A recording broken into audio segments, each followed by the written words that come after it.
Hay tres cosas que siento que estos cursos no te dicen sobre la creatividad. Me cortaron el internet por 1 hora y media, entonces salí a grabarles este videito.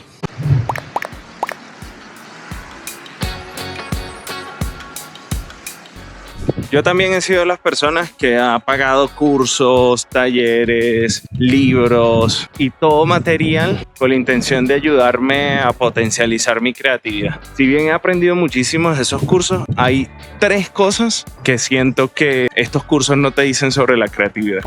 Y aunque estos cursos fueron muy buenos, hay cosas en las que no te preparan. Y voy a tratar de ser muy honesto con todos ustedes sobre esas cosas que siento que no están en ninguna guía, que no están en ningún PDF, pero que es importantísimo que todos tengamos en conocimiento. Por ejemplo, cuando estuve en Brother, Escuela para Creativos en Caracas, aprendí muchísimo sobre el proceso de ser un creativo, un redactor, en búsqueda de ideas, conceptos y todo eso. Y siempre nos incentivaban a trabajar en equipo, en hacer dupla con alguien que se dedicara a la parte visual, uno a la parte de redacción creativa. Eso era muy chévere, pero había algo en lo que no te enseñaban y era a lidiar con la soledad. Creo que es el primer asset que como creativo uno tiene que aprender a tolerar, y es el hecho de que mucho del trabajo que hacemos lo hacemos en solitario. Lo hacemos nosotros mismos con la intención de poder expresar lo que nosotros queremos como creativos. Ojo, y no me malinterpreten, no se trata de tirarle a nadie. Esto se trata de enseñarles a ustedes que hay cosas que van más allá de solamente el proceso creativo. El hecho de poder tolerar la soledad, el hecho de poder lidiar con los recursos que cada uno tiene también nos hace poderosos a nivel de creatividad, porque nos ayuda a no depender de nadie. Cosa que no está mal, complementar la creatividad buscando un equipo de redactor y otro equipo de diseño ayuda muchísimo, no se los voy a negar, pero aísla o encapsula a la persona que solo puede hacer un tipo de rol en específico. Y creo que como un redactor que tuvo que aprender a diseñar para poder expresar sus ideas, le ayudó muchísimo, porque al abrir esa otra puerta, las posibilidades fueron infinitas, porque me dieron la libertad de poder expresarme sin tener que depender de una persona que supiera diseño. Otra de las cosas que nadie te enseña, ligado a esto de lidiar con la soledad, es que no todo tu trabajo tiene que ser público. Muchas de las veces, y fue algo que a mí me costó muchísimo entender, pensamos que como creativos tenemos que publicar absolutamente todo lo que hacemos, que tenemos que mostrarnos pulcros, tenemos que mostrar un trabajo finalizado y que ese trabajo tiene que resonar en todas las cosas que hacemos. Y este trabajo tiene que resonar en todas las redes sociales, pero no necesariamente tiene que por qué ser así.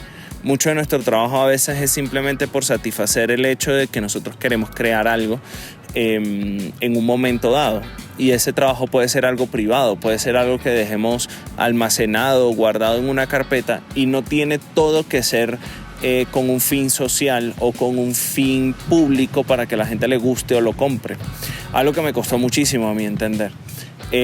A veces crear en solitario es el hecho de crear algo para satisfacerse a uno mismo, para crear algo que lo haga sentir a uno especial, solo por el hecho de crear y no por el hecho de que tengo que venderlo de algún modo.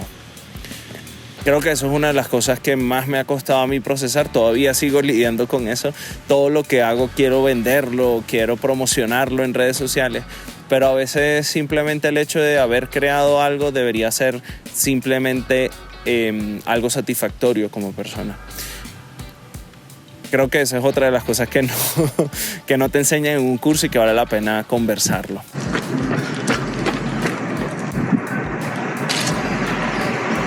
Otra de las cosas que te enseñan es que todo objeto creativo, ya sea una pintura, una pieza musical, etcétera, tiene que comunicar algo, ya sea o tenga un fin, ya sea que tiene que vender o que tenga que expresar algún sentimiento. Y a veces una idea de las que tenemos pueden ser muy absurdas o no tener un sentido o un objetivo comercial. Y a veces lo único que tenemos que hacer es aprender a lidiar con ese impulso que tenemos de crear. No tenemos que buscar el hecho de darle las 3000 vueltas. A veces simplemente queremos crear algo que puede ser un garabato, que puede ser un texto mal escrito, o que puede ser algo que simplemente salió de nosotros de forma espontánea, y no tenemos que tener que darle una intención comercial, una intención artística.